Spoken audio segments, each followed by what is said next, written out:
Welcome to Mysteries of Life, where noted author, psychotherapist, and midwife to the soul, Judith Barr, explores the human condition. And now, here's Judith. Who's accountable? As I've been helping people more and more with their relationships with money, leading webinars and training for financial and therapy professionals, I have more and more seen, felt, and known that money is a window to our ancient traumas. And I have more and more seen, felt, and known the layers and layers of accountability that are sorely lacking and still need to be acknowledged in all areas of life. Most of the people who work with me have heard me say more than once, you are not responsible for having been traumatized as a child, but you are responsible for doing the healing needed as a result of that trauma. Most of them understand this and are committed to doing that healing.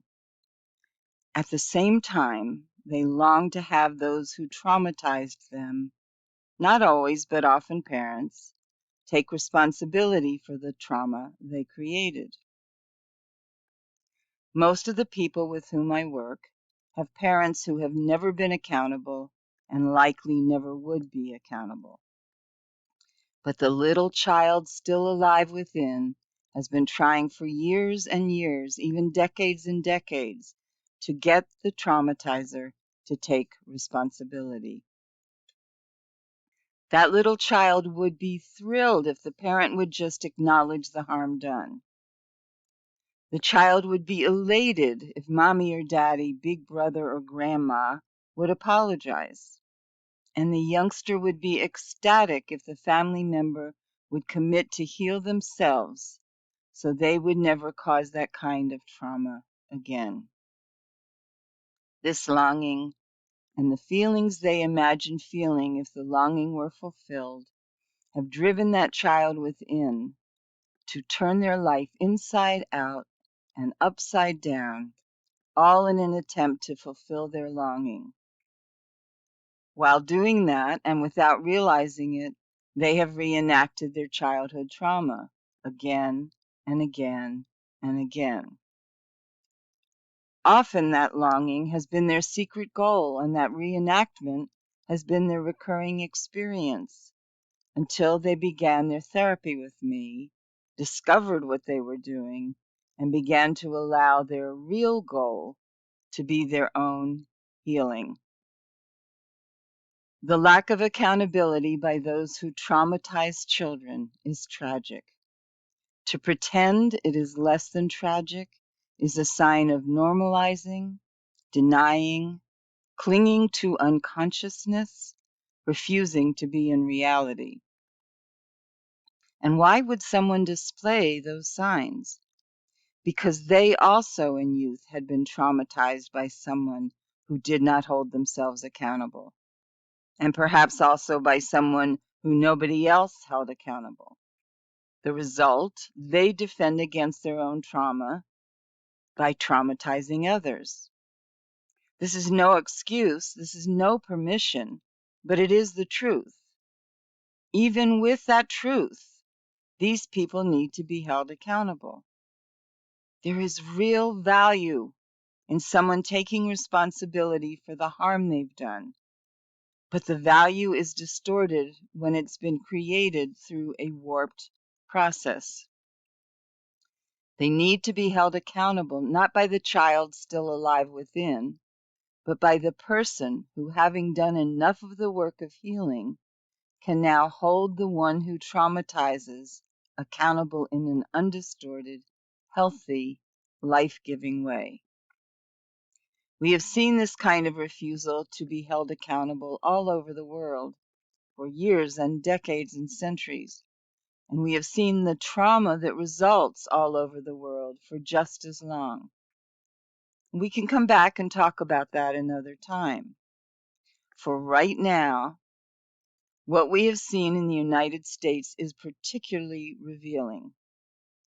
What I've described above about trauma, lack of accountability, and more trauma is outpictured in what has been going on in our country.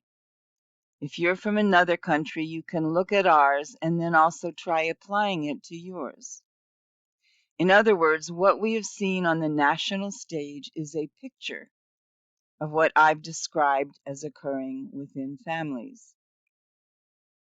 In summary, one part of the outpicturing, people who were traumatized as children, whose traumatizers were not accountable, often become people who refuse to be accountable themselves, and in doing so end up traumatizing others, both individually and collectively.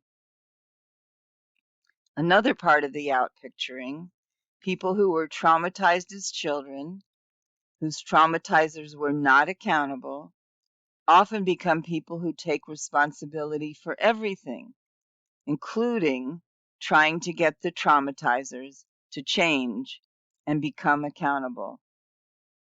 But because they do it from the place of the unhealed child within, their efforts are somehow distorted and unsuccessful. And because the traumatizers they're trying to change absolutely refuse to change, their efforts are unsuccessful. On both levels, the family level and the collective national level, we need to understand what's really occurring, not only on the surface, but also way beneath to the inner depths of our beings as the result of our traumas from childhood, and also to the distance of our familial and even cultural past, the traumas caused and experienced in the last generation and generations before that. On both levels, we need to become accountable, each of us for our own healing to the root, each of us for the trauma we have caused, each of us for our part in the outpicturing of trauma into our country and our world. If we don't hold ourselves accountable, how can we hold others accountable? If we don't hold ourselves accountable, how can we hold our culture accountable? If we don't hold ourselves accountable, how can we heal ourselves? If we don't hold ourselves accountable, how can we heal our culture, our world?